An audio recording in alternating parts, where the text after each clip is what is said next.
बड़ी लंबी छुट्टियां हो गई यार तुम लोग की हैं। क्या किए हैं? पढ़ाई किए? शक्ल पे लिखा है नहीं, बोल्ड अक्षरों में क्या लिखा है? नहीं। कितने लोग पढ़ के आए हैं? सर क्या पढ़ने पढ़ाने की बातें कर रहे हो हैं? हाँ भैया, संडे को टेस्ट है, नॉन कोऑर्डिनेटा आएगा। और आज दिन कौन सा है? बुधवार। और फाइलम कहां तक हुआ है? आर्थ्रोपोडा शुरू करना है। तो अब बस समझ लो। तो एनिमल किंगडम हम लोग पढ़ रहे थे और उसमें आर्थ्रोपोडा की शुरुआत करनी। किसकी? कुछ लोगों को लग रहा होगा कि सर तो नहीं पढ़ाएंगे, है ना? लेकिन जो लोग मुझे अच्छे से जानते हैं उनको मालूम है कि सर जरूर पढ़ाएंगे, है ना? हाँ, इसीलिए आए हो। और इसलिए कल मैंने मैसेज डाल दिया था कि जिसके मन में थोड़ी शंका हो वो अपनी शंका दूर कर ले। चलिए भाई, एनिमल किंगडम की हम लोग बात कर रहे हैं। और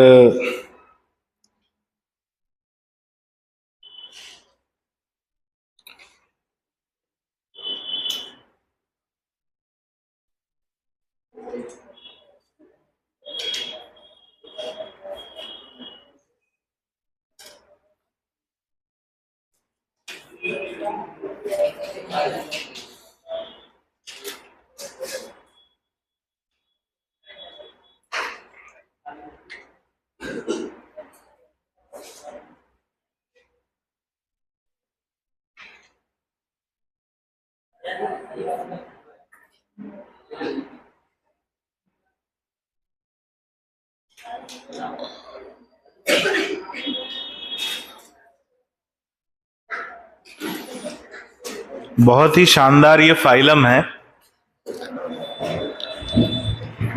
और कैसी थी छुट्टियां? सब सही? पढ़े हो घर जाके? एक आध दिन किताब उताब खुली थी? घड़ियाल जैसे सोए हो तुम लोग? नहीं सोए? ए झूठे, हम खुद ही 6 दिन बाद उठे हैं आज।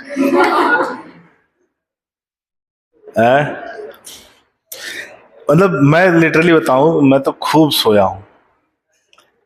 इतना सोया हूं ना, सो सो के थक गया हूं, फिर थक थक के सोया हूं। इतना सोया हूं, ठीक है?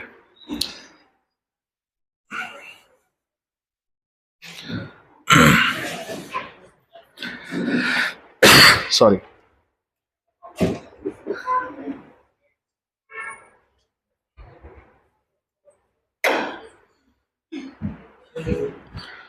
चलिए, फाइलम का नाम है आर्थ्रोपोडा। इसमें दो शब्द मिलते हैं। कितने शब्द? दो शब्द। एक शब्द मिलता है आर्थ्रस और दूसरा शब्द मिलता है पोडा। आर्थ्रस, पोडा। आर्थ्रस का मतलब होता है संधि युक्त। आर्थ्रस का मतलब होता है संधि युक्त या जॉइंटेड। आर्थ्रस का मतलब होता है संधि युक्त या जॉइंटेड। और पोडा का मतलब होता है वैसे तो पैर, लेकिन जो सही यहां पर अर्थ उसका आएगा वो है उपांग। जो असली अर्थ यहां आएगा वो क्या है? उपांग। पैर भी एक तरह के उपांग हैं। उपांग का उदाहरण कौन है? पैर भी आते हैं उपांग के उदाहरण में, स्पर्शक भी आते हैं, ठीक है? तो ये सब आते हैं पोडा। पोडा मतलब, पोडा के लिए वैसे तो जो बड़ा प्रचलित शब्द है वो है पैर। तो संधि युक्त पैर या संधि युक्त भुजाएं, लेकिन असली अर्थ इसका है संधि युक्त उपांग, ठीक है? असली अर्थ क्या है? संधि युक्त उपांग। उपांग से मतलब जो शरीर के उप अंग हैं उन्हें कहा जाता है उपांग। उसमें पैर भी आते हैं, बाकी भुजाएं भी आती हैं, स्पर्शक भी आते हैं, और भी कई ऐसे जो शरीर के अंग हैं जो इसमें आते हैं, और इन दोनों से मिलकर बना है नाम आर्थ्रोपोडा। अगर जंतु जगत की बात करें या एनिमल किंगडम की बात करें तो ये सबसे बड़ा फाइलम है। कितना बड़ा? बहुत बड़ा। कितना बड़ा? आपकी सोच से भी बड़ा। इतना बड़ा फाइलम है कि जितने जीव टोटल जंतु जगत में हैं उसके 70%, उससे भी ज्यादा, 70% से भी ज्यादा केवल किस में आते हैं? आर्थ्रोपोडा में। तो अगर हम पूरे, कुछ तो पढ़ा होगा आप लोगों ने, पहला वो चैप्टर पढ़ा है कि नहीं, लिविंग वर्ल्ड? लिविंग वर्ल्ड पढ़ा है ना? तो उसमें बताया गया है कि लगभग 1.7 मिलियन जंतु, कितना, यही बोला गया ना। और बायोडायवर्सिटी में भी हम लोग पढ़ेंगे, बायोडायवर्सिटी में भी ग्लोबल एस्टिमेट की बात की गई है, वहां भी हम लोग पढ़ेंगे। तो मतलब क्या है कि कुल लगभग अभी तक 1.7 मिलियन जीव जंतुओं की प्रजातियां पहचानी गई हैं। पहचानी का मतलब जिनके बारे में डेटा हमारे पास उपलब्ध है, जिनको नामकरण जिनका किया गया है। कितने? 17 लाख। 1.7 मिलियन। उसमें पेड़ भी हैं, पौधे भी हैं, जंतु भी हैं, बैक्टीरिया भी हैं, वायरस भी हैं, सब हैं जितने पहचाने जा चुके हैं, 17 लाख। उसमें से लगभग 5 लाख पौधे हैं। कितने? 5 लाख पौधे। और जो एक बहुत बड़ा वर्ग बचता है, लगभग 12 लाख प्रजातियों का, वो जंतुओं की प्रजातियां। तो कुल जंतुओं की प्रजातियां कितनी? लगभग 12 लाख। और ये एग्जैक्ट वैल्यू नहीं है, इसमें थोड़ा ऊपर नीचे भी है कि नहीं, कसम खा के बोलो सर, है ना, खाओ मां कसम। तो ऐसा नहीं है, थोड़ी संख्या ऊपर नीचे भी है, लेकिन हम लोग मानते हैं कि 12 लाख जंतु हैं। और उसमें से 10 लाख, 12 लाख कुल जंतु हैं, और उसमें से 10 लाख केवल किस में आते हैं? आर्थ्रोपोडा में। और इस 10 लाख में से 9.5 लाख कीट हैं। इस 10 लाख में से 9.5 लाख प्रजातियां किसकी हैं? कीट की। कीट यानी इंसेक्ट, और वो भी किस में आते हैं? तो कीट जो है, इंसेक्ट सबसे बड़ा वर्ग है, और इसलिए आर्थ्रोपोडा सबसे बड़ा फाइलम बन जाता है। आई बात समझ में? ध्यान रहेगा ये बात? तो लिखो कि इस फाइलम में पाए जाने वाले जंतुओं में, इस फाइलम में पाए जाने वाले जंतुओं में, इस फाइलम में पाए जाने वाले जंतुओं में संधि युक्त उपांग, इस फाइलम में पाए जाने वाले जंतुओं में संधि युक्त उपांग पाए जाते हैं। संधि युक्त उपांग पाए जाते हैं, जिस कारण इनका नाम आर्थ्रोपोडा पड़ा। संधि युक्त उपांग पाए जाते हैं जिस कारण इनका नाम आर्थ्रोपोडा पड़ा, जिस कारण इनका नाम आर्थ्रोपोडा पड़ा। अगला पॉइंट, इस फाइलम में सबसे बड़ा वर्ग, इस फाइलम में सबसे बड़ा वर्ग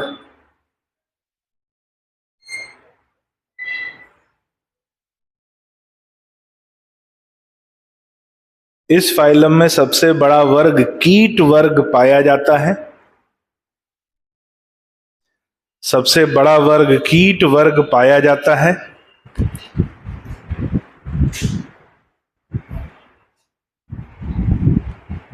कीट वर्ग पाया जाता है, जिसे इंसेक्टा या हेक्सापोडा भी कहते हैं,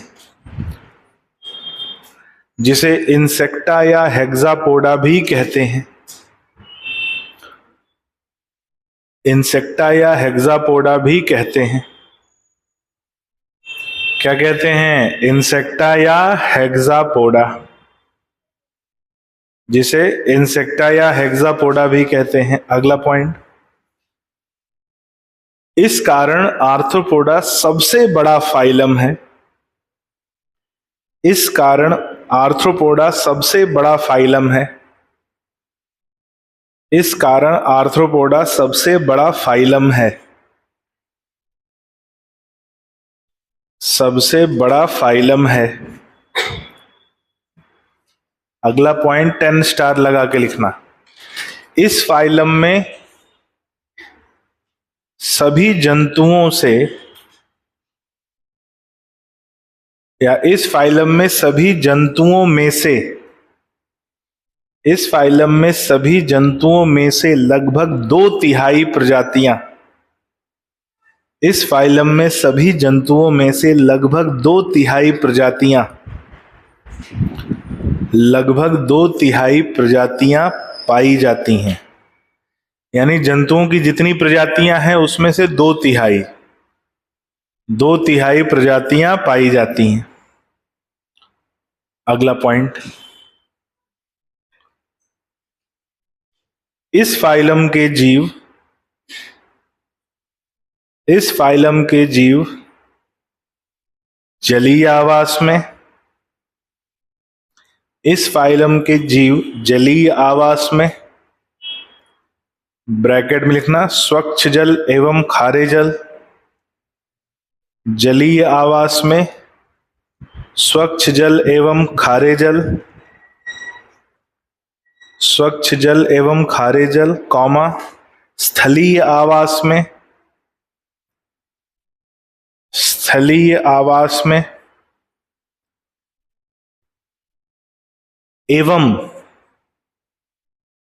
एवं जंतुओं पर परजीवी के रूप में भी, एवं जंतुओं पर परजीवी के रूप में भी, जंतुओं पर परजीवी के रूप में भी पाए जाते हैं। जंतुओं पर परजीवी के रूप में भी पाए जाते हैं। बाल में जुए होते ना, परजीवी हैं। किसका उदाहरण है वो? आर्थ्रोपोडा। जानवरों के शरीर पर वो होते ना खटमल, खटमल होते ना, जानवरों के शरीर से चिपक जाते हैं, खून चूसते रहते हैं, या पिस्सू होते हैं, वो सब भी किस में आते हैं? तो यानी परजीवी रूप में भी पाए जाते हैं। ठीक है, तो आवास हो गया इनका। अगला पॉइंट, इनमें द्विपार्श्व सम्मिति पाई जाती है। इनमें द्विपार्श्व सम्मिति पाई जाती है।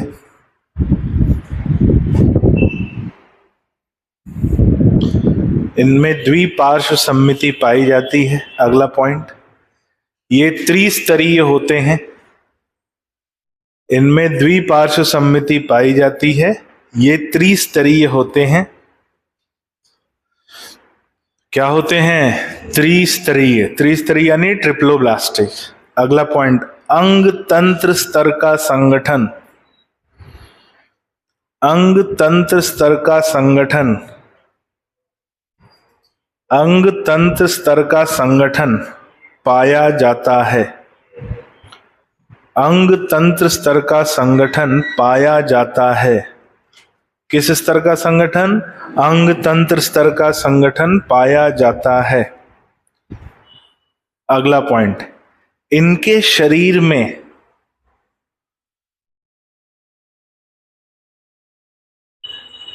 इनके शरीर में खंड, इनके शरीर में खंड या सेगमेंट, इनके शरीर में खंड या सेगमेंट पाए जाते हैं।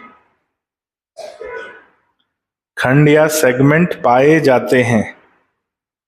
एनेलिडा में पढ़ा था मेटामेरिज्म, एनेलिडा में मेटामेरिज्म पढ़ा था। खंड वहां भी थे, वहां बाहरी और आंतरिक दोनों खंड थे। यहां केवल बाहरी खंड होते, आंतरिक खंड नहीं होते। लिख लो, ये खंड केवल बाहरी होते हैं,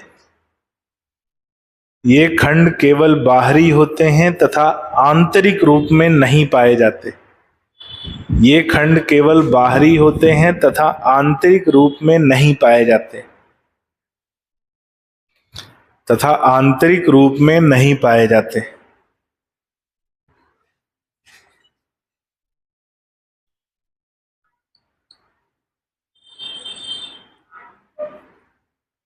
इनमें वास्तविक सीलोमिक गुहा, इनमें वास्तविक सीलोमिक गुहा उपस्थित होती है। इनमें वास्तविक सीलोमिक गुहा उपस्थित होती है। इनमें वास्तविक सीलोमिक गुहा उपस्थित होती है।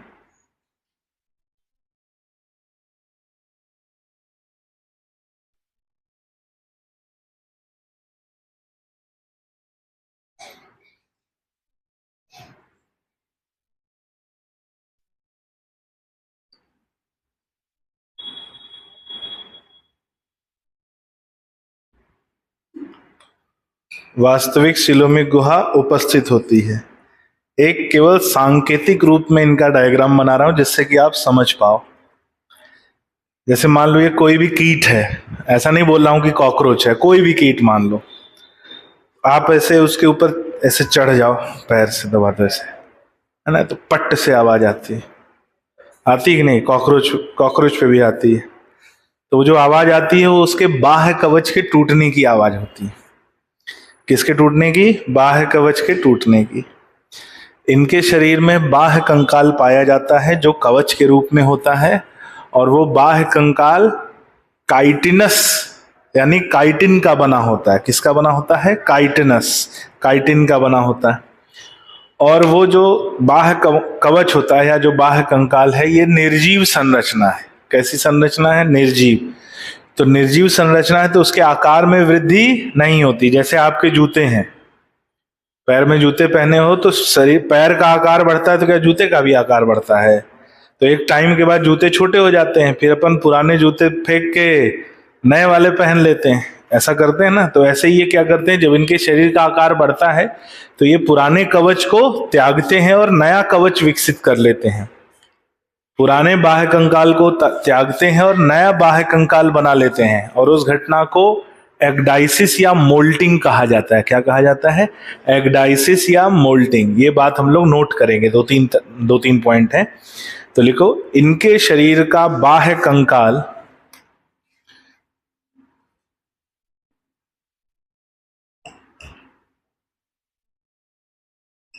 इनके शरीर का बाह्य कंकाल काइटिन का बना होता है। इनके शरीर का बाह्य कंकाल काइटिन का बना होता है, जो कठोर कवच के समान, काइटिन का बना होता है जो कठोर कवच के समान, जो कठोर कवच के समान पाया जाता है, जो कठोर कवच के समान पाया जाता है। अगला पॉइंट, ये बाह्य कंकाल निर्जीव संरचना है। ये बाह्य कंकाल निर्जीव संरचना है, निर्जीव संरचना है, तथा शरीर के वृद्धि करने पर, तथा शरीर के वृद्धि करने पर, शरीर के वृद्धि करने पर ये पुराने, शरीर के वृद्धि करने पर ये पुराने कंकाल को त्याग कर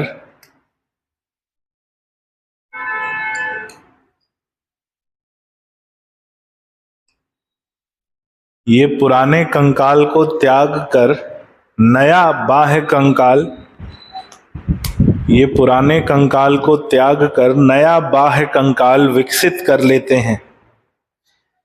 ये पुराने कंकाल को त्याग कर नया बाह्य कंकाल विकसित कर लेते हैं, नया बाह्य कंकाल विकसित कर लेते हैं। क्या विकसित कर लेते हैं? नया बाह्य कंकाल। इस क्रिया को एग्डाइसिस या मोल्टिंग कहा जाता है। जैसे सांप अपनी केचुली त्यागता है, वैसे भी कीट भी अपने खोल को त्यागते हैं, और उस घटना को क्या बोलते हैं? एग्डाइसिस या मोल्टिंग। इस क्रिया को एग्डाइसिस या मोल्टिंग कहा जाता है। इस क्रिया को एग्डाइसिस या मोल्टिंग कहा जाता है। एग्डाइसिस या मोल्टिंग कहा जाता है। ठीक है, अब ध्यान से सुनना। एक बात जो एनसीईआरटी में लिखी है और उससे मिलती जुलती दो अलग बातें जो मैं यहां बताऊंगा। इनके शरीर में सामान्यतः 3 भाग पाए जाते हैं, यानी इनका शरीर 3 भाग में बटा होता है, सिर भाग, वक्ष भाग और उदर भाग। कितने भाग? 3। सिर भाग, वक्ष भाग और उदर भाग। तो जो सबसे ऊपर वाला भाग होता है जिसको हम बोलते हैं एक यानी हेड, सिर भाग, दूसरा होता है थोरैक्स यानी वक्ष भाग और तीसरा होता है उदर भाग। उदर भाग यानी एब्डोमेन। उदर भाग यानी एब्डोमेन। ठीक है, अब सामान्यतः कीट में यही संरचना पाई जाती है। कीट है और कीट में शरीर में कितने भाग पाए जाते हैं? 3 भाग। लेकिन कुछ आर्थ्रोपोड ऐसे हैं जिनमें संरचना थोड़ी सी भिन्न होती है। उनमें क्या होता है, 1 और 2 मिलकर, 1 और 2 कौन है? हेड और, इनमें 1 और 2 मिलकर एक संरचना बना लेते हैं जिसे बोलते हैं सिफेलोथोरैक्स। कौन कौन मिलकर बना लिया? सिर और वक्ष भाग मिलकर एक संरचना बना ली है जिसे बोलते हैं सिफेलोथोरैक्स, और दूसरा भाग इनमें उपस्थित है एब्डोमेन। तो कुछ ऐसे जीव हैं जिनमें 2 भाग पाए जाते हैं। 2 भाग कौन कौन से?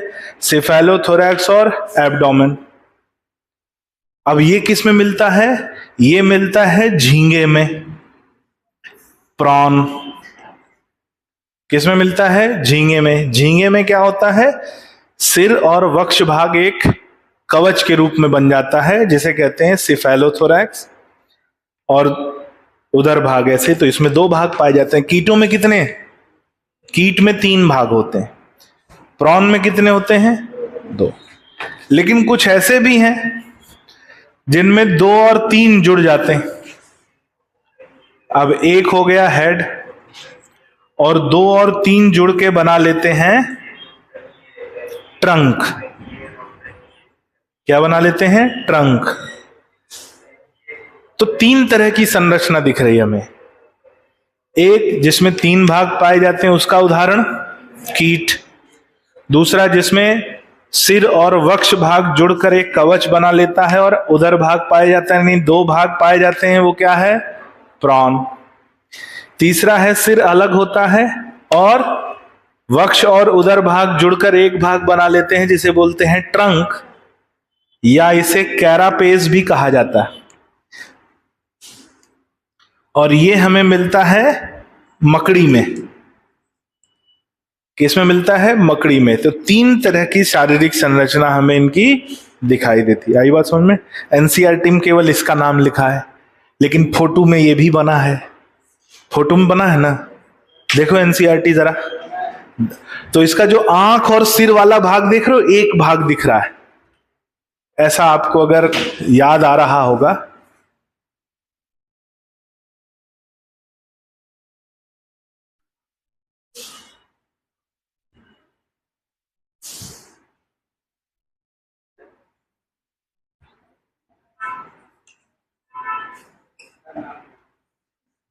ऐसा दिख रहा है। ये इसका क्या हो गया? सिफेलोथोरैक्स। और पीछे वाला भाग इसका ट्रंक हो गया। समझ में आ रहा है? इसमें सिर और वक्ष अलग अलग दिखाई, जबकि कीट में दिख रहा है। आई बात समझ में? फोटो बना है। क्या बना है? फोटो नहीं, क्या बोलोगे? फोटू। क्या बोलोगे? फोटो बना है। ठीक है, लिखो।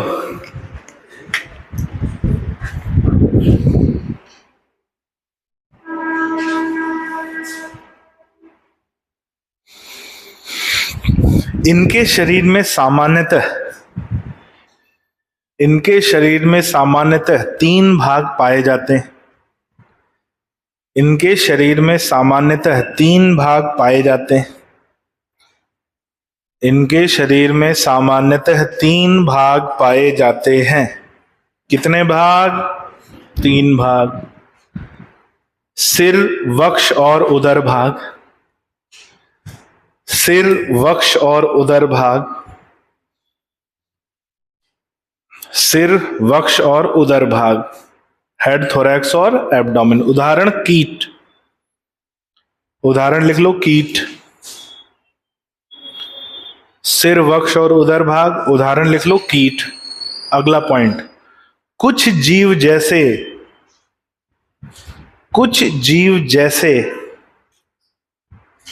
जैसे प्रॉन या झींगा। झींगा खाए हो कभी? कुछ जीव जैसे प्रॉन,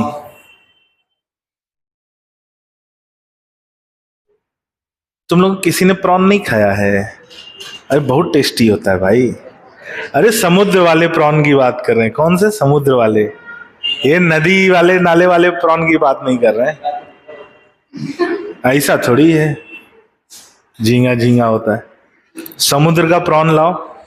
अरे भाई साहब, कुछ नहीं, रेसिपी जाननी तुम लोगों को? नहीं जाननी, बहुत टेस्टी होता है। वैसे ऐसा होता तो वो एकदम मटमैले रंग का, लेकिन जब उसको गर्म करो ना तो वो संतरे जैसा नारंगी रंग का हो जाता है।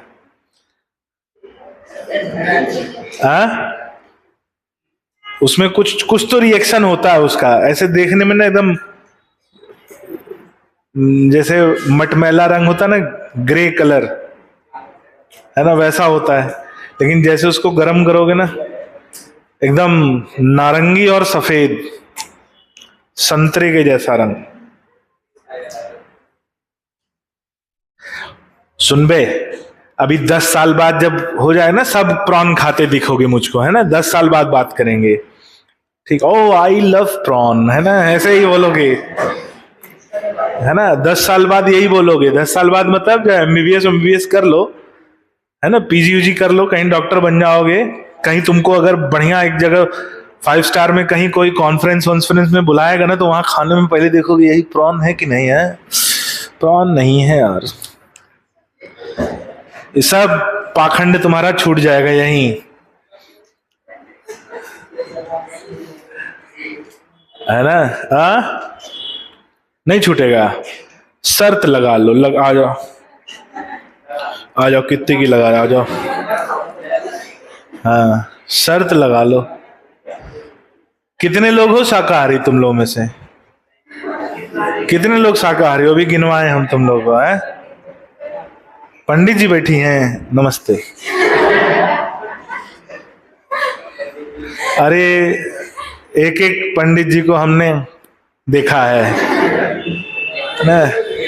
3 लोगों का धर्म भ्रष्ट कराने का पाप हमारे ऊपर है।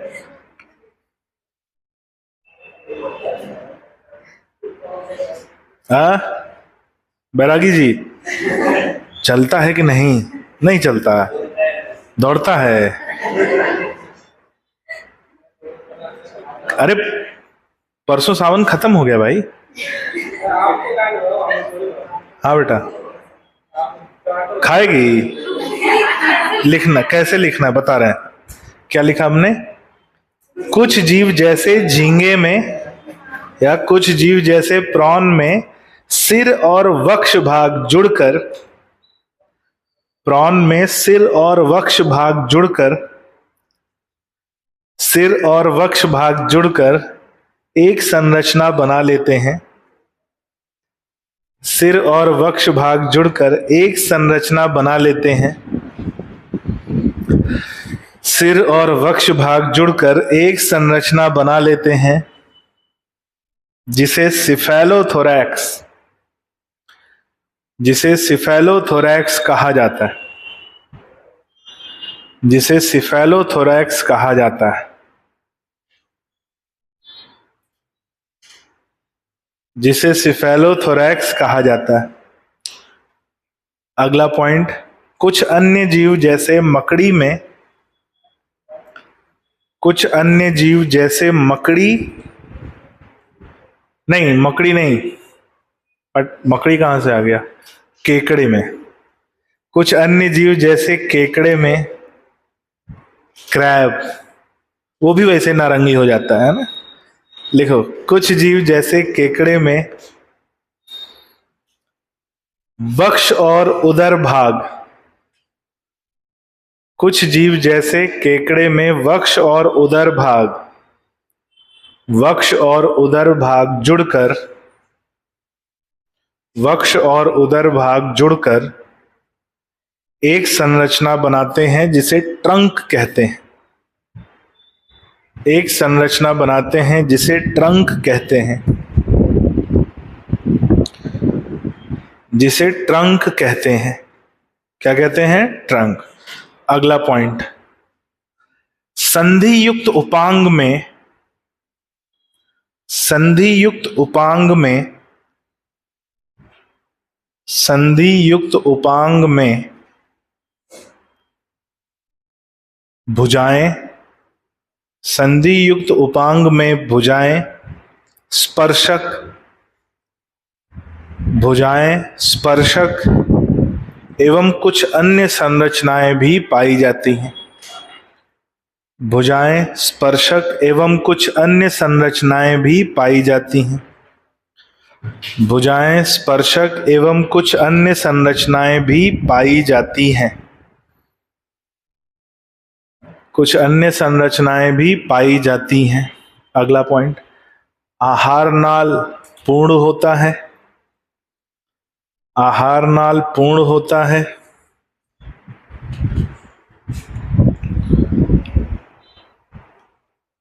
आहार नाल पूर्ण होता है। अगला पॉइंट, श्वसन अंग के रूप में,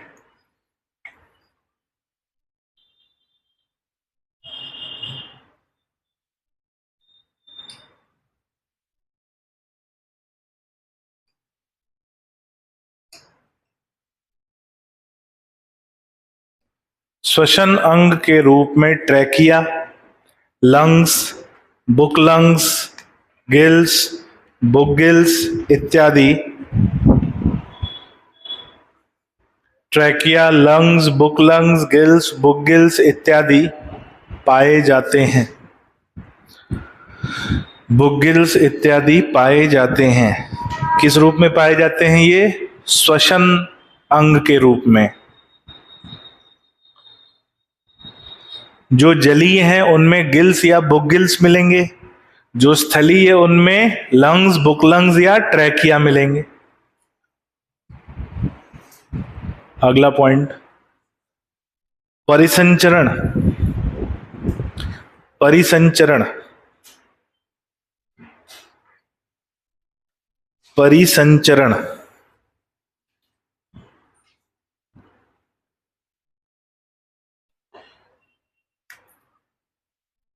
इनमें खुला परिसंचरण पाया जाता है।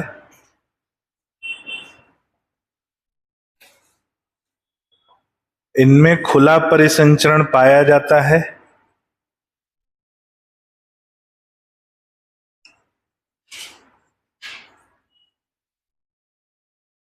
कैसा परिसंचरण पाया जाता है? खुला। अब दो तीन बातें इनके परिसंचरण को लेकर। एक तो खुला परिसंचरण है, हमने पढ़ा था खुला परिसंचरण में हृदय से रक्त पंप होता है शारीरिक गुहा में, और शारीरिक गुहा से वापस हृदय में जाता है। तो जिस शारीरिक गुहा में रक्त जाता है उसे कहते हैं हेमोसील, जो कि सूडोसीलोम है। तो यानी ये सीलोमेट भी है, अपन ने अभी लिखा था सीलोमेट, और इनमें सूडोसीलोम भी उपस्थित है, क्योंकि रक्त जाएगा सूडोसीलोम में, और उस गुहा को कहते हैं हेमोसील। ये इनकी शरीर की बड़ी गुहा होती है। क्या है? हेमोसील। किसका उदाहरण है? सूडोसीलोम का। रक्त से भरी होती है इसलिए इसका नाम पड़ा हेमोसील। रक्त इनका रंगहीन होता है इसलिए उसे कहते हैं हेमोलिम्फ, और रक्त में कोई श्वसन वर्णक नहीं पाया जाता, और रक्त इनमें गैसों के स्थानांतरण या आदान प्रदान में कार्य नहीं करता। तीन बातें इनके बारे में लिखनी है, तो लिखो। क्या लिखा अपन ने? इनमें खुला परिसंचरण पाया जाता है। अगला पॉइंट, हृदय से रक्त एक गुहा में पंप होता है, जिसे हृदय से रक्त एक गुहा में पंप होता है, जिसे हृदय से रक्त एक गुहा में पंप होता है जिसे हेमोसील। हृदय से रक्त एक गुहा में पंप होता है जिसे हेमोसील।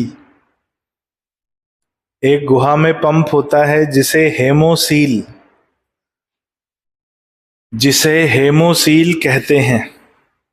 एक गुहा में पंप होता है जिसे हेमोसील कहते हैं। क्या कहते हैं? हेमोसील। देखो, ये सूडोसीलोम गुहा का उदाहरण है। ये सूडोसीलोम गुहा का उदाहरण है। ये सूडोसीलोम गुहा का उदाहरण है। कौन सी गुहा? हेमोसील गुहा। किसका उदाहरण? सूडोसीलोम गुहा का उदाहरण। लिखो, इनमें उपस्थित रक्त को हेमोलिम्फ कहते हैं। इनमें उपस्थित रक्त को हेमोलिम्फ कहते हैं। इनमें उपस्थित रक्त को हेमोलिम्फ कहते हैं। जो रंगहीन तरल होता है, हेमोलिम्फ कहते हैं जो रंगहीन तरल होता है, जो रंगहीन तरल होता है तथा इसमें कोई, जो रंगहीन तरल होता है तथा इसमें कोई श्वसन वर्णक नहीं पाया जाता। इसमें कोई श्वसन वर्णक नहीं पाया जाता। इसमें कोई श्वसन वर्णक नहीं पाया जाता तथा इनका रक्त गैसों के आदान प्रदान में कार्य नहीं करता। भाई, जब वर्णक नहीं है तो ना ऑक्सीजन को कोई ले आने वाली व्यवस्था है, ना CO2 को ले जाने वाली व्यवस्था है, जो गैसों के आदान प्रदान में कार्य नहीं करता। ठीक है। अगला पॉइंट, छोटी सी हेडिंग लिखो, संवेदी अंग। संवेदी अंग।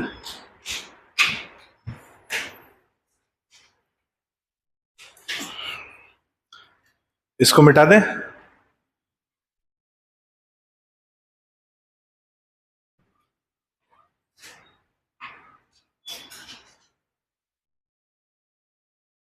अच्छा, संवेदी अंग थोड़ा महत्वपूर्ण क्यों है? आंखों को लेकर। किसको लेकर? आंखों को। तो यहां कुछ आपको मैं लिखवाऊंगा पॉइंट, और ये पॉइंट आपको याद रहना चाहिए, क्योंकि मैं फिर बाद में पूछूंगा, और जब पूछूंगा तो आप बताओगे नहीं, है ना? पक्का नहीं बताओगे ना? पक्का नहीं बताओगे?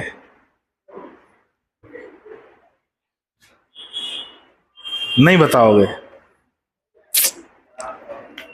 चलो ध्यान से सुनो। संवेदी अंग इनमें कई प्रकार के पाए जाते हैं। जैसे इनके स्पर्शक भी संवेदी अंग है। कुछ का जिक्र एनसीईआरटी में है, कुछ का नहीं है। इनके स्पर्शक भी क्या है? संवेदी अंग है। इनमें नेत्र पाए जाते हैं, आंख। इनके जो भुजाएं हैं, हाथ पैर जो बोल सकते हो, उनके किनारे पर भी एक संवेदी अंग उपस्थित होता है जो पृथ्वी के कंपन का मापन करता है। किसका मापन? कंपन। तो जब भूकंप आता है ना, तो उससे पहले घर से कीड़े वेड़े भाग जाते हैं, क्योंकि ये पृथ्वी के कंपन का मापन कर सकते हैं। और इनकी पूंछ मतलब उधर भाग के पीछे की तरफ, वहां एक संवेदी अंग होता है जो ध्वनि की तरंगों को ग्रहण करता है, जिसे एनल सरकाई कहते हैं। क्या बोलते हैं? एनल सरकाई। तो ध्वनि के लिए भी है, कंपन के लिए भी है, रसायन के लिए इनके स्पर्शक होते हैं, और देखने के लिए आंखें होती हैं। आंखें महत्वपूर्ण है। हाँ, एक और है, एक और संरचना होती है, स्टैटोसिस्ट। क्या है? स्टैटोसिस्ट, जो इनके शरीर को संतुलित करने में मदद करती है। बैलेंसिंग ऑर्गन होता है। क्या होता है? Balancing organ. जैसे अपन एक पैर पे अगर खड़े रहें, नहीं हो पा रहा है, मान लो अगर एक पैर पे खड़े रहें, तो ये बैलेंस कौन कर रहा है? ये शरीर को बैलेंस कौन कर रहा है? कौन कर रहा है? कान। कौन कर रहा है? कान कर रहा है।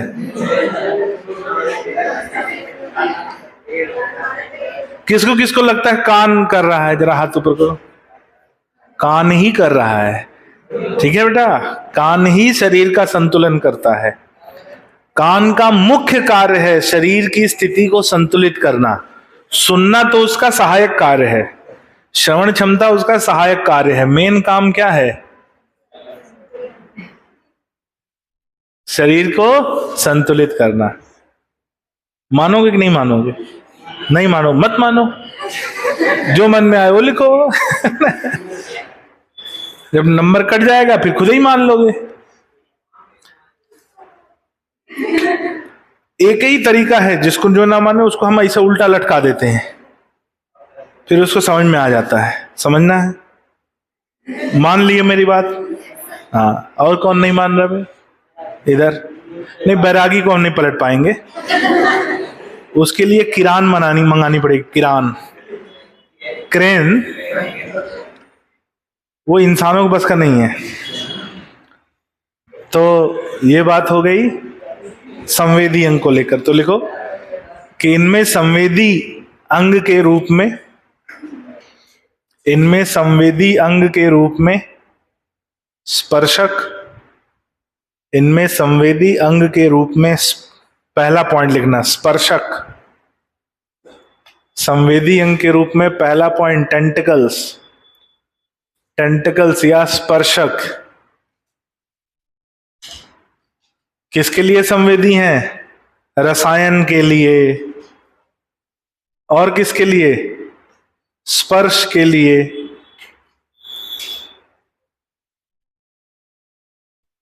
ऐसे देखो, कॉकरोच आता है, अपना एंटीना घुमा घुमा के देखता है खाना किधर है, तो जो एंटीना है वो क्या है? उसके टेंटिकल्स।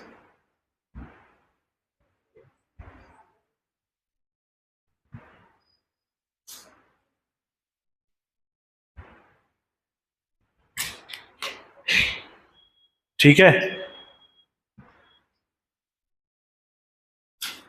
दूसरा लिखो,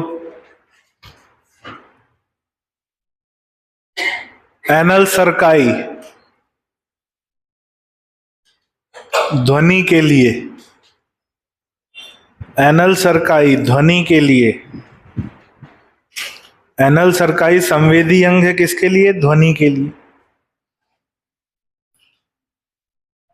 स्टेटोसिस्ट,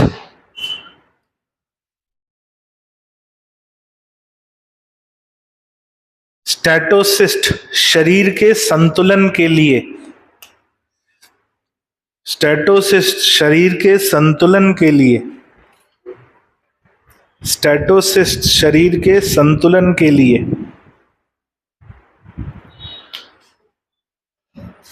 और चौथा सबसे महत्वपूर्ण, नेत्र।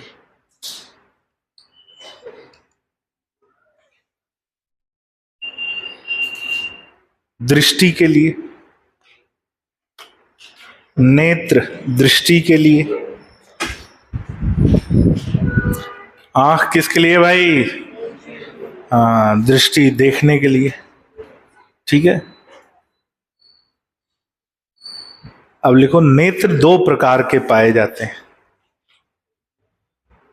नेत्र, आर्थ्रोपोडा में जो नेत्र हैं वो दो प्रकार के पाए जाते हैं।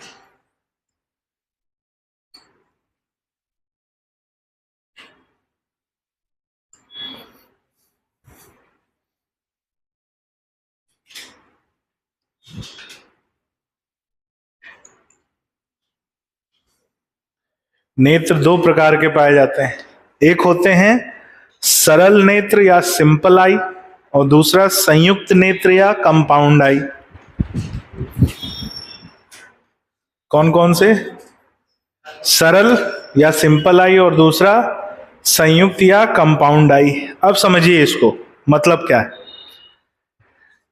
जिन नेत्रों में, जिन आंखों में एक लेंस उपस्थित होता है और उसी एक लेंस के लिए दृष्टि उपांग पाए जाते हैं, ऐसे नेत्र को कहते हैं सरल नेत्र, जो हम लोगों का। एक ही लेंस इसमें, एक लेंस इसमें, कौन सा आंख है? सरल। जिनमें एक से ज्यादा लेंस पाए जाते हैं उन्हें कहते हैं संयुक्त या कंपाउंड। इनमें हर नेत्र के लिए अलग अलग दृष्टि उपांग होते हैं और हर लेंस की अलग छवि बनती है, हर लेंस की अलग इमेज बनती है। तो जरा समझने की कोशिश करते हैं। तो पहले सरल के बारे में लिख लो, सिंपल सी बात। सरल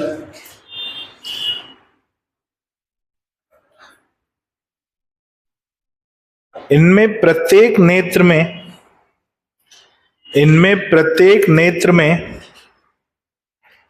इनमें प्रत्येक नेत्र में केवल, इनमें प्रत्येक नेत्र में केवल एक लेंस पाए जाते हैं। इनमें प्रत्येक नेत्र में केवल एक लेंस पाए जाते हैं। प्रत्येक नेत्र में केवल एक लेंस पाए जाते हैं और एक ही छवि बनती है, और एक ही छवि बनती है। उदाहरण, अब मनुष्य तो है लेकिन मनुष्य आर्थ्रोपोडा में नहीं आता, तो आर्थ्रोपोडा में कौन उदाहरण मिलेगा? मकड़ी, बिच्छू इत्यादि। लिख लो, मकड़ी, बिच्छू, केकड़े इत्यादि। मकड़ी, बिच्छू, केकड़े इत्यादि।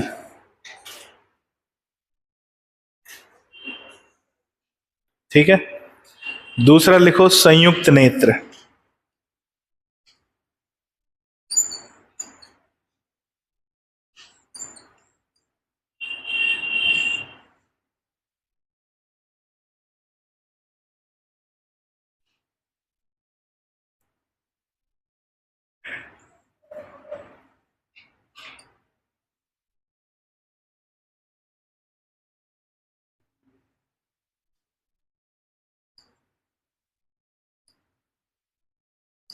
लिखो,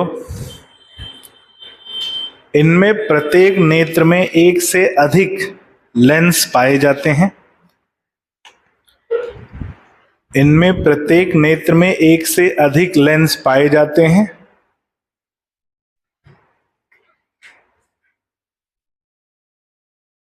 और सबकी अलग छवि बनती है, और सबकी अलग छवि बनती है।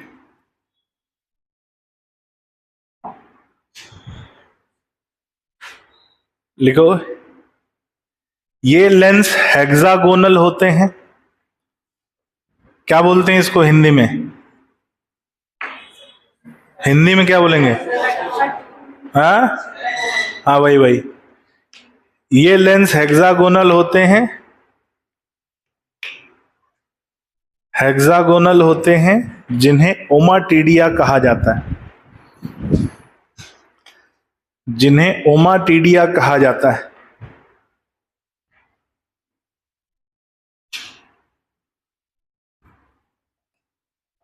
इससे विकसित होने वाली दृष्टि को, इससे विकसित होने वाली दृष्टि को, इससे विकसित होने वाली दृष्टि को मोज़ैक विजन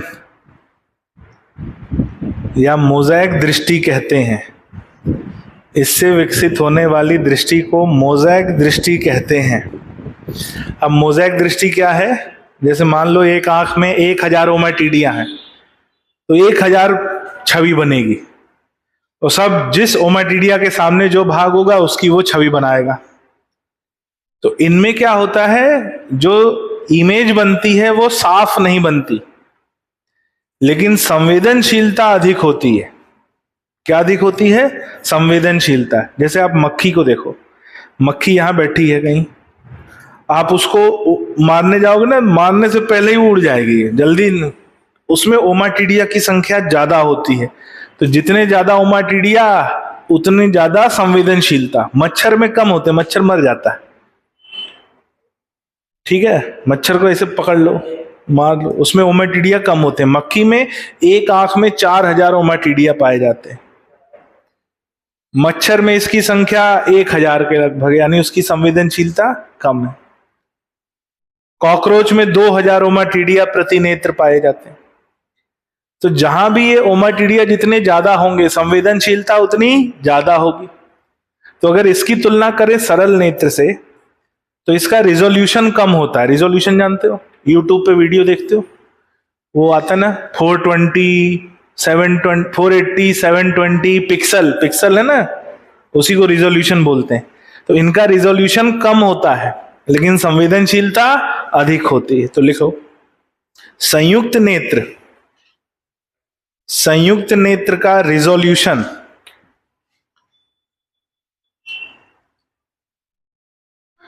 संयुक्त नेत्र का रिजोल्यूशन कम होता है, संयुक्त नेत्र का रिजोल्यूशन कम होता है, किंतु इनकी संवेदनशीलता अधिक होती है, किंतु इनकी संवेदनशीलता अधिक होती है। और इस पॉइंट पे 10 स्टार लगा लेना, ये पूछूंगा मैं तुमसे। रिजोल्यूशन कम होता है लेकिन संवेदनशीलता अधिक होती है, संवेदनशीलता अधिक होती है।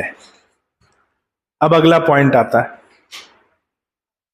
अगला पॉइंट क्या कहता है, लिख लो एक पॉइंट, उदाहरण लिख लो कि मच्छर में प्रति नेत्र, मच्छर में प्रति नेत्र 1000 ओमाटिडिया,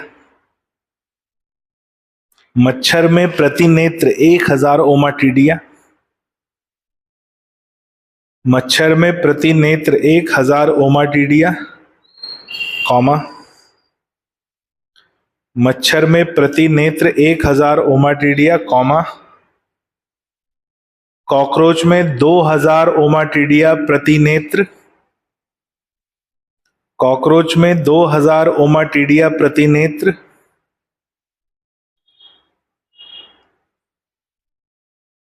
एवं घरेलू मक्खी में 4000 ओमाटिडिया प्रति नेत्र पाए जाते हैं, एवं घरेलू मक्खी में 4000 ओमाटिडिया प्रति नेत्र पाए जाते हैं, एवं घरेलू मक्खी में 4000 ओमाटिडिया प्रति नेत्र पाए जाते हैं।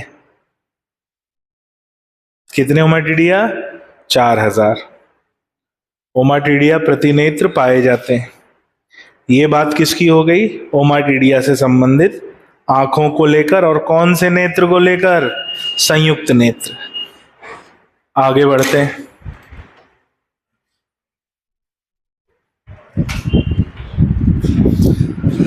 अगला पॉइंट, इनमें उत्सर्जन यूरिकोटेलिक, इनमें उत्सर्जन यूरिकोटेलिक, यूरिकोटेलिक पाया जाता है,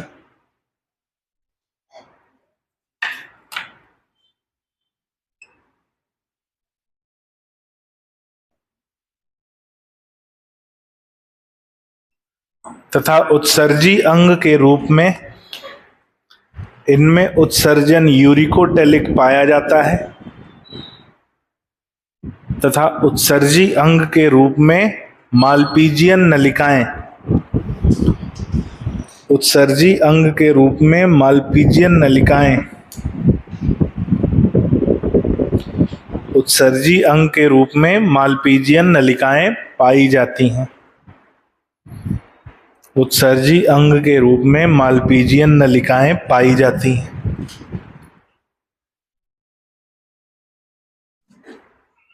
अगला पॉइंट लिखो जनन, अगली हेडिंग लिखो जनन।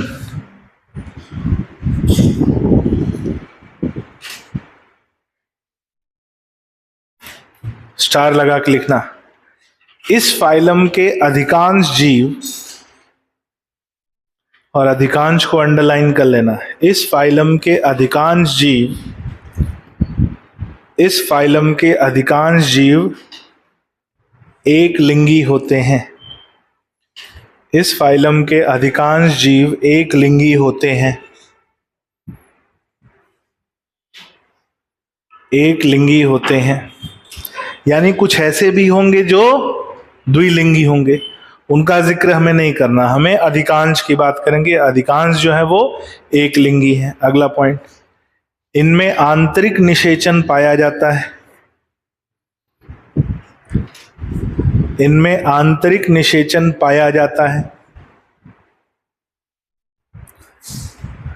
आंतरिक निषेचन पाया जाता है। अगला पॉइंट, इनमें से अधिकांश अंडज जीव होते हैं।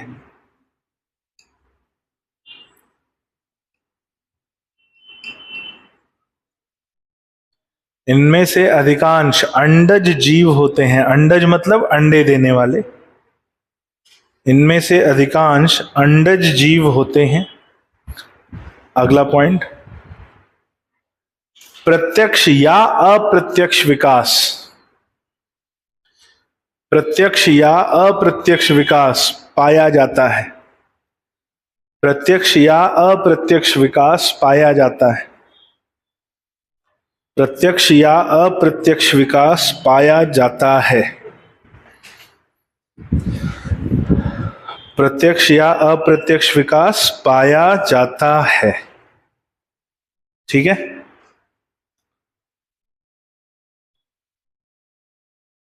अब जिसमें अप्रत्यक्ष विकास होगा उसमें लार्वा अवस्था उपस्थित होगी, तो लिख लो, कुछ जीवों में लार्वा अवस्था पाई जाती है।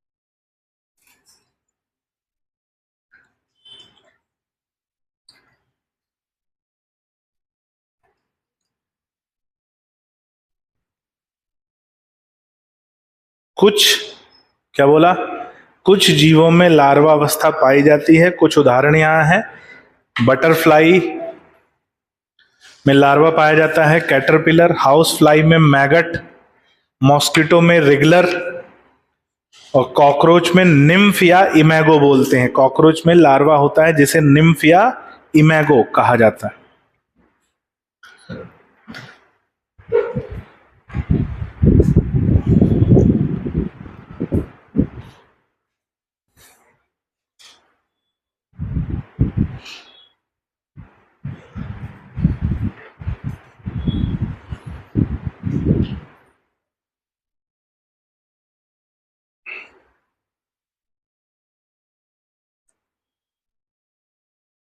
ठीक है, अगली हेडिंग डालो।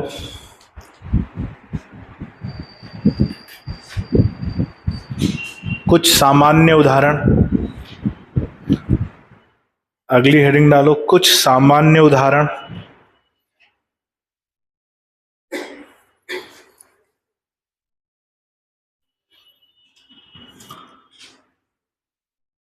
सामान्य उदाहरण में इनकी महत्वता के कारण इनको हम बांट देते हैं। कुछ सामान्य उदाहरण में पहला उदाहरण लिखो। पहला उदाहरण, उदाहरण 1, आर्थिक महत्वता।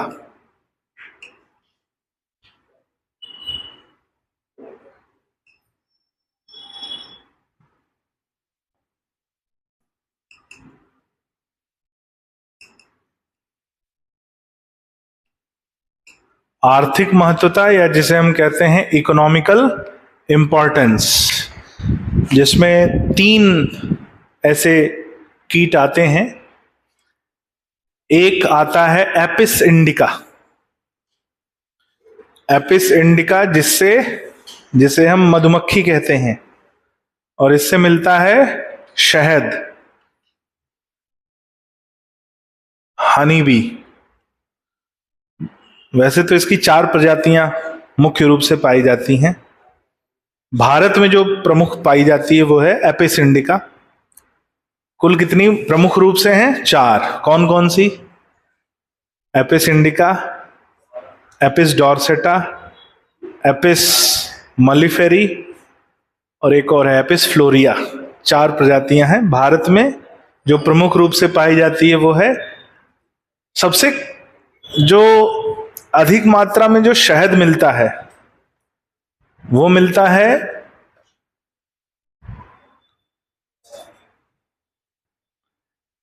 एक जो पत्थरों पर, जैसे जंगल में जो पत्थरों पर मधुमक्खी अपना छत्ता बनाती है ना, चट्टानों पर, पहाड़ों पर ऐसे लटकते हुए, सबसे शानदार और सबसे अधिक मात्रा में शहद उसी में पाया जाता है। लेकिन वो मधुमक्खियां बड़ी खतरनाक होती हैं। उन्हें रॉक माउंटेन या रॉक हनी बी कहते हैं या माउंटेन हनी बी कहते हैं, वो होती है। भारत में मूलतः पाई जाती है एपिस इंडिका। एक और नाम आता है जिसे हम बोलते हैं बॉम्बिक्स मोराई।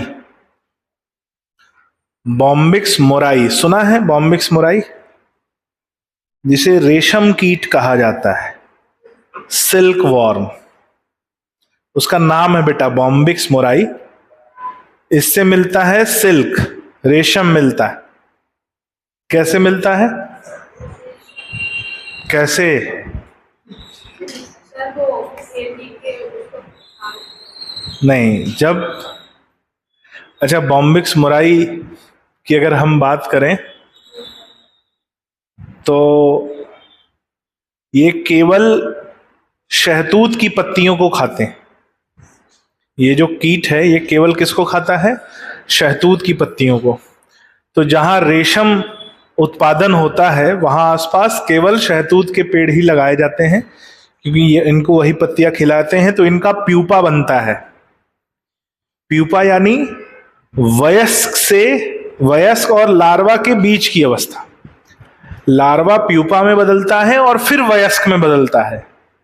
तो वयस्क में बदलने से पहले वो अपने आप को एक कवच में बंद कर लेता है। उस कवच को बोलते हैं प्यूपा। जब इनके प्यूपा को खौलते पानी में डालेंगे तो उसमें से रेशम के धागे निकलते हैं। हाँ, फिर कीड़ा उबल गया।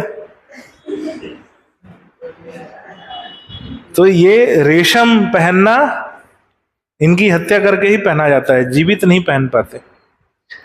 इनको खौलते पानी में जब उबालेंगे तो इनमें से रेशम निकलता है और वही रेशम के पतले धागे रहते हैं और उसी को एक साथ स्पिनिंग वगैरह करते हैं उसकी, तो वो रेशम का मोटा धागा बनता, फिर उसी से सिल्क की साड़ी बनती। सिल्क बनती है। अच्छा,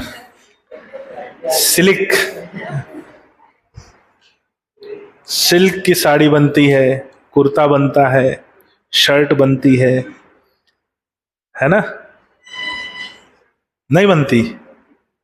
बनारसी साड़ी जिसको बोलते हैं, बनारसी वाली सिल्क बोलते हैं ना, silk worm. Bombyx mori, silk worm, इससे मिलता है सिल्क। तीसरा है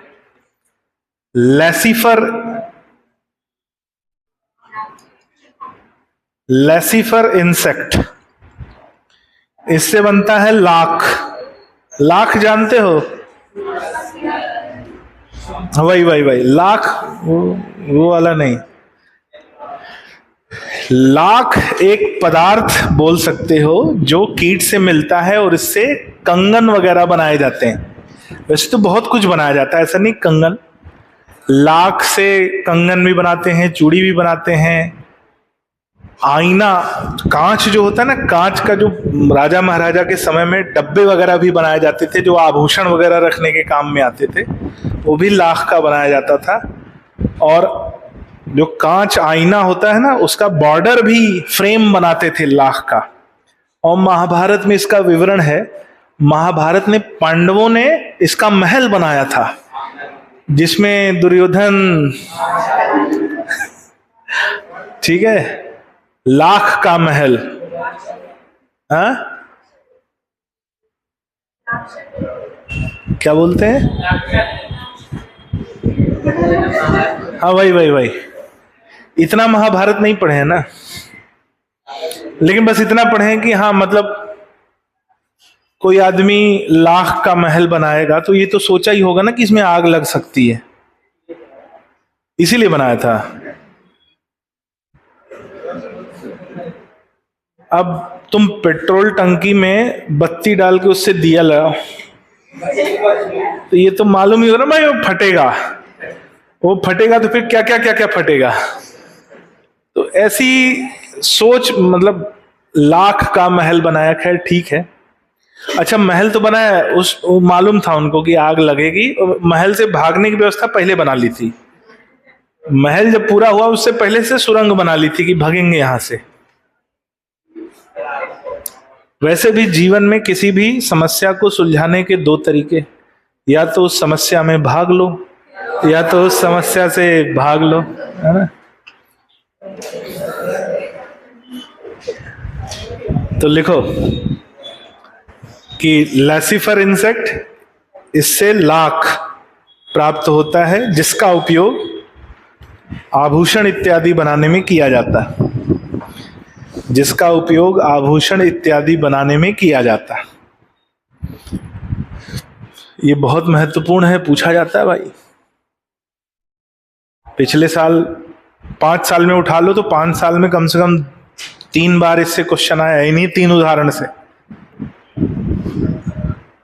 तो ये हो गए आर्थिक रूप से महत्वपूर्ण। दूसरे लिखो हानिकारक। हानिकारक या रोगवाहक।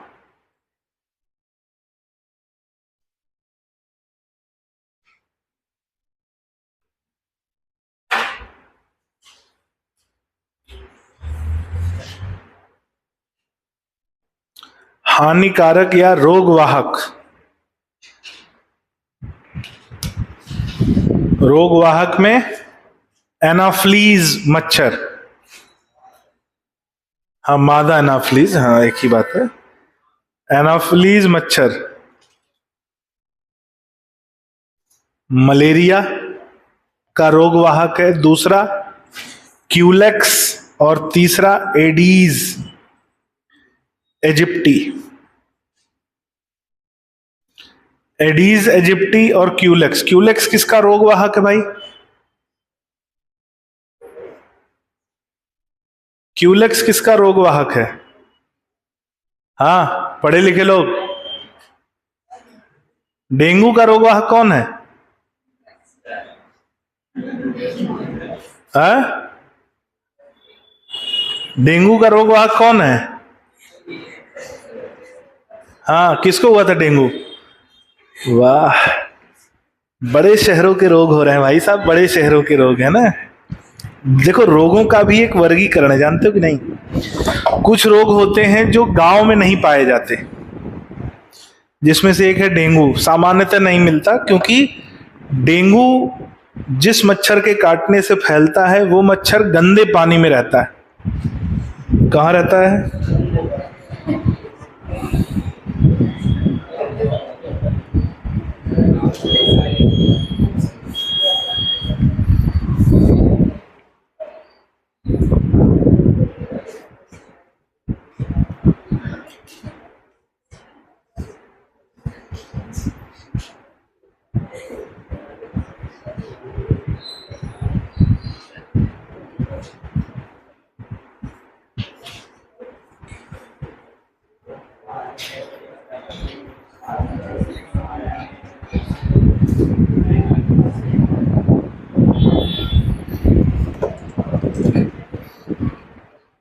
ठीक है। तो होता क्या कि डेंगू का मच्छर जहां रहता है वो गंदे पानी में रहता है, यानी नाली वाली जहां होगी। तो गांव में इसकी आजकल खैर गांव में भी गंदगी बढ़ गई है, नालियां वालियां जाम रहती हैं, तो वहां भी फैल सकता है। लेकिन सामान्यतः आपको कहां मिलेगा? दिल्ली में। और दिल्ली से वे शहर जो सीधे जुड़े हुए हैं, चाहे ट्रेन या चाहे फ्लाइट से, यानी ऐसे शहरों से जहां से लगातार लोगों का दिल्ली आना जाना लगा हुआ है। जैसे दिल्ली से चंडीगढ़, चंडीगढ़ में खूब मिलेगा। दिल्ली से लखनऊ, लखनऊ में खूब मिलेगा। दिल्ली से जयपुर, जयपुर में खूब मिलेगा। दिल्ली से भोपाल, है क्या बात कर रहे हो? और भोपाल में भी कहां ज्यादा मिलेगा? जहां के लोग ज्यादातर रिश्तेदार दिल्ली और भोपाल में रहते हैं। अब ऐसी कॉलोनियां कौन सी हैं आपके आसपास? अरेरा कॉलोनी, वहां डेंगू के रोगी बहुत ज्यादा है। क्यों? क्योंकि वो आधा रिश्तेदार दिल्ली रहता है, आधा यहां रहता है। दिल्ली वाले को बुखार हुआ, वो यहां आ गया, यहां फैलाएगा। गांव में सामान्य मलेरिया मिलता है। डेंगू की संख्या अब धीरे धीरे बढ़ रही है क्योंकि ग्लोबलाइजेशन बढ़ रहा है। आज से अगर मैं बात करूं 10 साल 15 साल पहले, तो भोपाल में डेंगू के रोगी बहुत कम होते थे। वही होते थे जो दिल्ली रहते थे, वहां डेंगू हुआ तो यहां आ गए। अब तो यहां भी फैल रहे हैं। कुछ लोग यहां से गांव जा रहे हैं, वहां भी फैलाएंगे। तो डेंगू का जो मच्छर है वो सामान्यतः दोनों है, लेकिन क्यूलेक्स मॉस्किटो से प्रमुखता से डेंगू पाया जाता है। एडीज से पाया जाता है फाइलेरिया।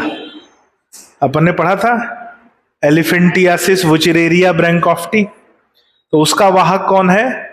मादा एडीज मच्छर। डेंगू का वाहक कौन है? मादा क्यूलेक्स मच्छर। सामान्य मलेरिया का वाहक कौन है? मादा एनोफ्लीज मच्छर, क्योंकि खून पीने का काम मादा मच्छर का होता है। किसका होता है? मादा मच्छर का।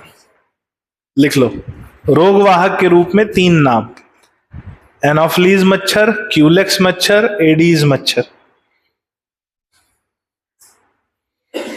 अच्छा, डेंगू का मच्छर कैसे पहचानोगे? गंदे पानी में झांकोगे, ये दिख रहा है कि नहीं? डेंगू का मच्छर देखने में कैसा होगा? छोटा होगा, बड़ा नहीं होगा। पहचान कैसे होती डेंगू के मच्छर की? हाँ भैया बताओ। 2-3 पैरामीटर में बता दूं। जैसे मान लो, एक तो मच्छर को ध्यान से देखना, नाले मत झांकना। नाले में से निकाल के कहीं बैठा हो तो वहां देखना। तो जब भी मच्छर को देखोगे ना, तो उस मच्छर का जो सिर है और उसका जो उदर भाग है,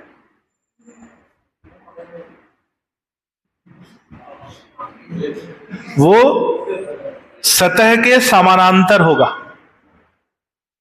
जो जिस मच्छर का उदर भाग सतह के समानांतर मिले, वो कौन सा मच्छर है? एक बात। दूसरी बात, जो मच्छर ऐसा बैठा हो, जो सतह के जिसके उदर भाग एंगल कोण बना रहा है ऐसा तिरछा, वो होता है कौन सा? समझ में आ गया? जिसका उदर भाग ऊपर की तरफ उठा रहा है, एंगल बना के बैठे, वो कौन सा है? एनोफ्लीज। जो समानांतर बैठे वो कौन सा है? लेकिन इसने, और ध्यान से देखना, जब इसका आप उदर भाग देखोगे तो यहां पे आपको पीली और काली धारियां दिखाई देंगी।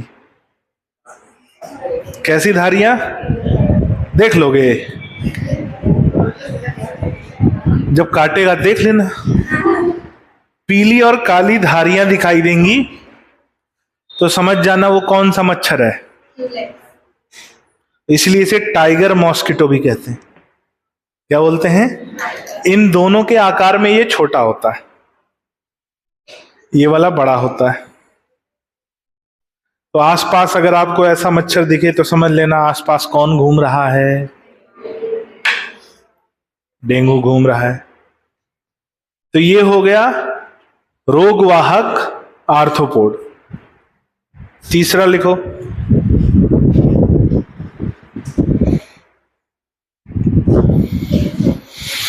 तीसरा है ग्रेगेरियस पेस्ट।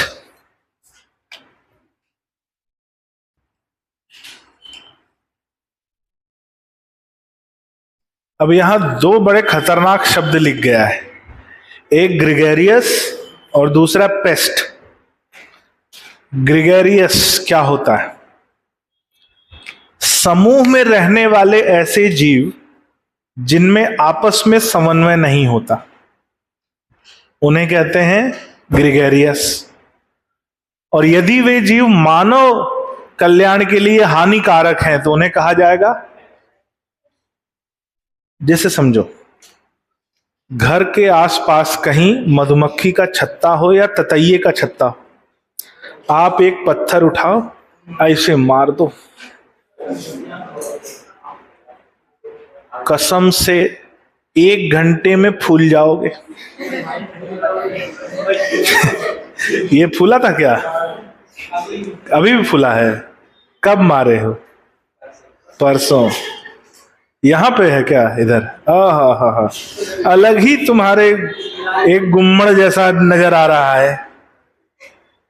हम कहे यार कुछ गुटका उटका खा के बैठा दबा के, ये तो कुछ और ही दबा के बैठा है। चलो ठीक है, तो अगर आप इनको मारो तो एक आपको काटने आएगी या सब मिलजुल कर? क्योंकि उनमें आपस में क्या है? समन्वय। सब आपस में एक झुंड बना करके, नहीं हम हमला मतलब सब करो हमला, भाईचारा, समन्वय। और वो नहीं होता किसमें? अच्छा, लड़कों में ही ऐसा समन्वय पाया जाता है कि अब जिसे भाईचारा बोलते हैं, बहनचारा तो नहीं होता। लड़कियों में ऐसा समन्वय नहीं होता ना, तेरा मैटर तू देख, और इधर भाई का मैटर हो गया है, चलो सब लोग है ना ऐसा। लफंगों, भाई का मैटर हो गया।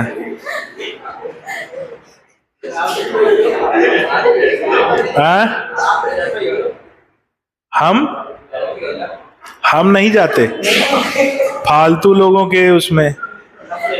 हाँ, पता चले खुद ही कुछ कांड करके बैठा हो। तुम लोगों से बता रहा हूं, कभी कोई ऐसे बुलाए ना, दोनों पक्षों का बिना पक्ष जाने मत जाना वहां, नहीं तो बेगानी शादी में दीवाना बन जाओगे। ठीक है, तो इसलिए लड़कों से विशेषकर। अब ये हो गया कि मधुमक्खी और ततैये झुंड में रहते हैं और सब एक दूसरे से के लिए लड़ने मरने को तैयार हैं, उसे बोलते हैं सामाजिक जीव, जिनमें आपस में समन्वय होता है। एक होते हैं दीमक। दीमक क्या होते हैं? झुंड में रहते हैं, समूह में रहते हैं, एक को मारो दूसरे को घंटा फर्क नहीं पड़ता, बोले भाड़ में जाओ। तो वो होते हैं कौन? Gregarious paste. क्या होते हैं? ठीक है, तो ग्रेगरियस पेस्ट में आते हैं टर्माइट, दीमक, लिख लो टर्माइट।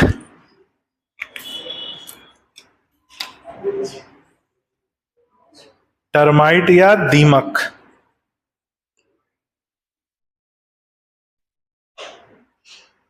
हाँ भाई बोलो, कुछ पूछना चाह रहे हो? नहीं, हम लफड़े उपड़े में नहीं जाते, हम इंसान हैं, मधुमक्खी दीमक नहीं है हम। ठीक है, इंसान मतलबी होता है। क्या होता है इंसान? मतलबी होता है।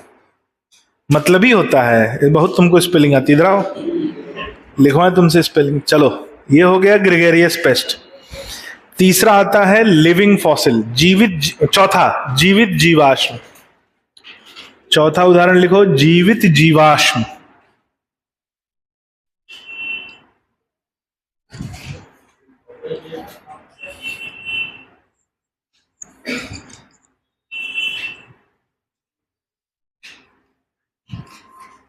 जीवित जीवाश्म जिसे कहते हैं लाइमुलस या किंग क्रैब।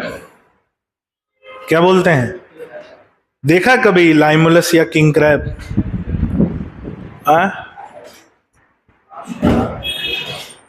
समुद्री आवास में रहता है। आप ऐसे देखोगे ना इसको, तो ये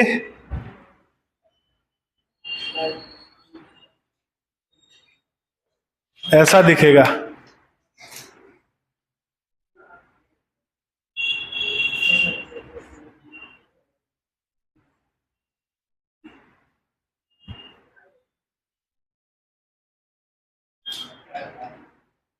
ऐसा ये उल्टा कटोरे जैसा, जैसे सैनिकों की टोपी होती है ना, वैसा देखने में रहता है। ये ऊपर की सतह पर ऐसा दिखता है, इसे बोलते हैं किंग क्रैब दुनिया का सबसे महंगा तरल, इसका रक्त होता है। चले, दुनिया का सबसे, इसका रक्त नीले रंग का होता है, आसमानी नीले रंग का रक्त होता है, और इसके रक्त में खनिज बहुत अधिक पाए जाते हैं और कॉपर पाया जाता है, जिसकी वजह से इसका उपयोग औषधि मतलब दवाइयां बनाने में बहुत उपयोग होता है। इसके रक्त की कीमत जो है, 1 लीटर रक्त लगभग ज्यादा नहीं 2 लाख रुपया लीटर मिलता है, और इसकी वजह से इसका अवैध शिकार बहुत होता है, और उसकी वजह से इसको संरक्षित प्रजाति घोषित कर दिया गया।